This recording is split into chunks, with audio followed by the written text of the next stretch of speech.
What if everything you've been told about Adam and Eve is a carefully constructed mistranslation that hides humanity's true origins? The book of Genesis doesn't say they were the first humans ever created. It says they were chosen. Let me show you something extraordinary hidden in the original Hebrew text.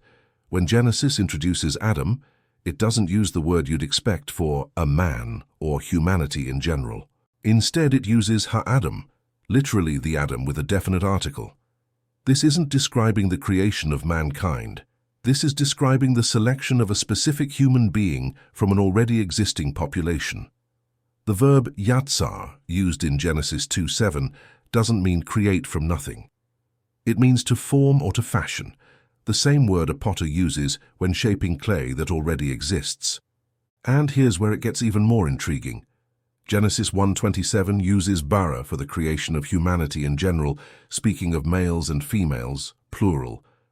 But Genesis 2 shifts to yatsar for this specific individual called the Adam. Two different Hebrew words, two different processes, two different time frames. The text is telling us that humanity already existed when this particular human was selected and placed in a controlled environment called Eden. Think about what Genesis actually describes. A walled garden, a restricted zone with specific boundaries, 4 rivers marking its perimeter, an area where someone is placed to work it and guard it. This isn't paradise. This is an experimental agricultural station where a specific breeding program is being conducted. The Hebrew word gan doesn't mean paradise. It means an enclosed, protected area. The word Eden itself comes from the Sumerian Eden, meaning a plain or steppe, a geographical location, not a mystical realm. Picture this scene as it really was. A fertile region between the Tigris and Euphrates rivers, sometime around 4000 BCE.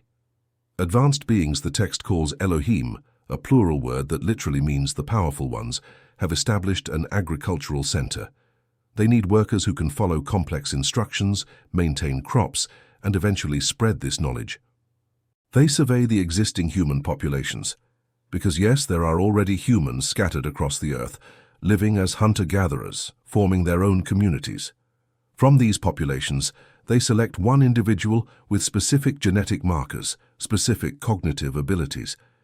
They enhance him through a process the text describes as breathing into his nostrils. Perhaps a genetic modification, perhaps something more. This selected human is placed in their controlled zone. But there's a problem. He's alone among his kind in this enclosed space. The Elohim observe that it is not good for the Adam to be alone. So they perform another procedure, taking something from his side.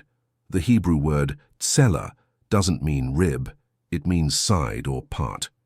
And from this genetic material, they produce a compatible female. This isn't mythology. This is a clinical description of a breeding program. And if this sounds impossible, consider that we're reading the sanitized, religiously filtered version of much older texts. The Sumerian king list, written 2,000 years before Genesis, describes a time after the kingship descended from heaven when certain humans were chosen to rule, to spread knowledge, to be intermediaries between the gods and humanity. The Atrahasis epic tells of the gods creating a specific line of humans while others already existed. The Epic of Gilgamesh speaks of Enkidu, a wild human who lived outside civilization until he was civilized through a deliberate process. These aren't independent myths. They're different cultural memories of the same events. The Mesopotamian texts are even more explicit. They describe the Anunnaki, those who from heaven came down, establishing agricultural centers in the Eden, the plain between the rivers. They tell of genetic experiments, of creating a Lulu Amelu, a mixed worker, by combining their essence with existing primitive humans. The Hebrew Bible, written during the Babylonian exile when Jewish scribes had access to these Mesopotamian libraries, retells these same events, but through a monotheistic filter condensing multiple gods into one, sanitizing the genetic engineering into divine breath, transforming the agricultural station into a paradise. But the core narrative remains. Selection, not creation. Enhancement, not beginning. Here's what changes everything. If Adam and Eve were selected from existing populations, then who were these other humans? Where did they come from? How long had they been there? The Bible itself accidentally confirms their existence. When Cain is expelled after killing Abel, he fears that anyone who finds me will kill me. Anyone. Who is anyone if only 4 humans supposedly exist? God marks him so that whoever finds him won't kill him. Whoever. Then Cain goes to the land of Nod and finds a wife. Where did she come from? The answer has been staring at us all along. There were other humans, many others, entire civilizations that predated the Eden experiment. This isn't about faith versus science. This is about reading what the text actually says versus what tradition tells us it means. The implications shatter our entire understanding of human origins. If the biblical account describes not the creation of humanity, but the selection and modification of specific bloodlines, then our history goes back much further than we've been told. The archaeological evidence of advanced pre-flood civilizations suddenly makes sense. The genetic bottlenecks in human DNA point not to a single pair of ancestors, but to selective breeding programs. We're not the children of Adam and Eve. We're the descendants of multiple human populations, some selected and enhanced, others developing naturally, all interbreeding over millennia to create the complex genetic tapestry of modern humanity. The religions built on the Eden story have spent 2,000 years teaching that we all descend from one couple, that we're all equally fallen, all equally in need of salvation. But what if the text they base this on is actually telling us something completely different? What if it's describing not our universal origins, but the beginning of a specific experimental lineage?